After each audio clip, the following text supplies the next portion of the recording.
नमस्कार शेतकरी मित्रांनो. आज आपण बघूया, आपण जे शेती काम करत असताना पॉवर विडर वापरतो. तर हे पॉवर विडर वापरत असताना आपल्याला त्याला स्टार्ट करायची अडचण येते. तर ते एक स्टार्ट करायचं, इंजिन स्टार्ट करायचं एक कॉईल आलेलं आहे.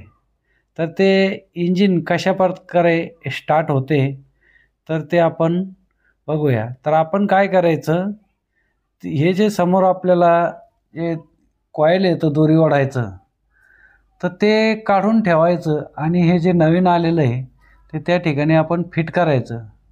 आणि ते फिट झालं की त्याला आपण एक हँडल येतं, त्या हँडलच्या सहाय्याने आपण एक 2-3 हँडल त्याला अशा प्रकारे हँडल फिरवायचे.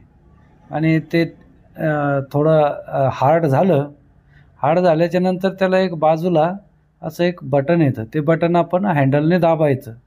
हँडलने दाबलं इंजिन स्टार्ट होतं. अशा पद्धतीने आपण हे इंजिन स्टार्ट करून त्याला हँडलला परत त्या ठिकाणी लावून आपण आपले कामं करू शकतो. नमस्कार. आपल्याला कसा वाटला व्हिडिओ नक्की कळवा.